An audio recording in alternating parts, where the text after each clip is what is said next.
Good morning students, class second. जैसे कि आपने अभी तक मैंने आपको हिंदी रीडर और हिंदी ग्रामर में जितना भी सिलेबस कराया हुआ है, आई होप कि आपने वो अपनी फेयर कॉपी में नोट कर लिया होगा। अब हम उससे रिलेटिव यानी कि जो मैंने अभी तक जो सिलेबस कराया है, हम उससे रिलेटिव ही रिवीजन करेंगे। जो कि आपको जो मैं अभी तक आपको काम कराऊंगी वो आप अपनी अलग कॉपी में यानी एक सेपरेट कॉपी बनाओगे, जो कि आपके घर पर रखी होगी। अगर कोई भी बेकार कॉपी हो, मतलब खाली हो, पर जैसे 3-in-1 की कॉपी हो या अलग से कोई कॉपी हो, आप उसमें वो काम करोगे। आप उस फेयर कॉपी में वो वर्क नहीं करोगे। जो मैं रिवीजन का काम आज से कराऊंगी वो आप अपनी अलग कॉपी में करोगे। जैसे कि मैंने हिंदी में आपको 4 चैप्टर कराए हुए हैं, अब उन्हीं का रिवीजन होगा और उसमें ही आपको हिंदी ग्रामर का भी रिवीजन होगा। जैसे कि हम अपना रिवीजन चालू करते हैं। जैसे कि हमारी है चैप्टर फर्स्ट,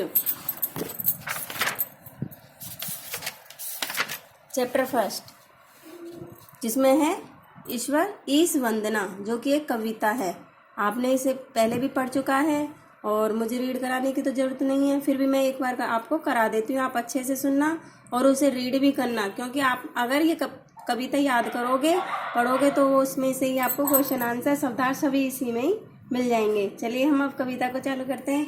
प्रभु हमें दो ऐसा वरदान, पढ़ लिख कर हम बने गुणवान, रोज नेक एक काम करें, माता पिता का नाम करें। तो यहाँ पर भगवान से प्रार्थना कर रहे हैं बच्चे कि प्रभु हमें ऐसा वरदान दो। वरदान मीन्स क्या होता है? आशीर्वाद। हमें ऐसा आशीर्वाद दो कि हम पढ़ लिख कर बने गुणवान। गुणवान क्या होता है? गुणों से भरपूर। तो हम पढ़ लिख कर अच्छे यानी गुणवान बन जाएं।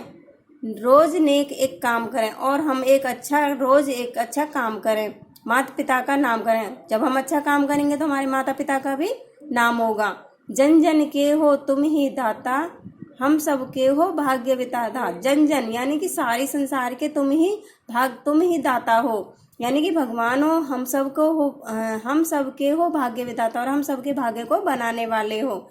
नित्य करें हम तेरा गुणगान, प्रभु हमें दो ऐसा वरदान, कि वरदान हमें ऐसा दो कि हम आपका ही गुणगान करते रहें।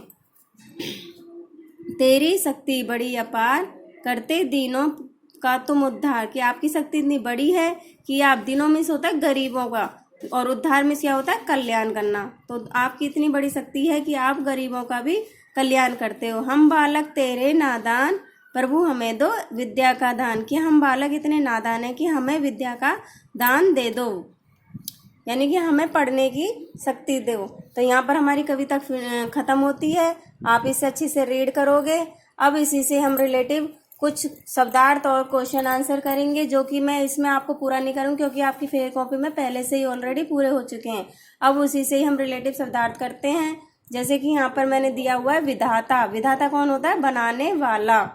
यानी कि जैसे भगवान है, उसने सारी सृष्टि को बनाया है ना, तो उसी को बोलते हैं विधाता, बनाने वाला। अपार होता है जिसकी कोई सीमा नहीं हो, जिसको छुआ ही नहीं जा सकता, बहुत ही बहुत बड़ा, तो वो होता है अपार। उद्धार में होता है कल्याण करना। वरदान आशीर्वाद। इसमें और भी शब्दार्थ हैं, बस आपके लिए रिवीजन के लिए मैं थोड़ा ही काम दूंगी, जो कि आप अपनी अलग से कॉपी बनाओगे और उसमें नोट करोगे। अब आते हैं हमारे खालिस्तान। आपने कविता को ध्यान से पढ़ा है तो आप कविता से उसमें से रिलेटिव खालिस्तान को पूरा करोगे। जैसे प्रभु हमें दो ऐसा वरदान, नित्य करें हम तेरा गुणगान। अब आते हैं हमारे प्रश्न उत्तर।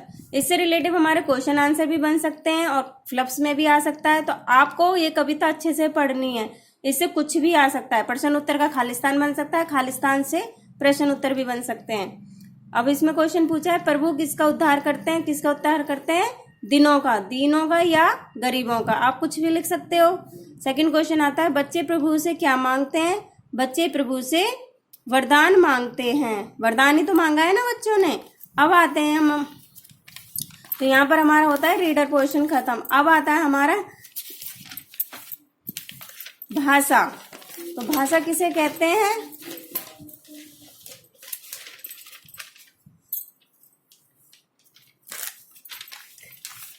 भाषा हमारी क्या है? आपने चैप्टर में पढ़ा होगा ना, आज का टॉपिक है हमारा हिंदी ग्रामर का भाषा। तो भाषा किसे कहते हैं? अपनी बात दूसरों तक। देखो भाषा क्या है?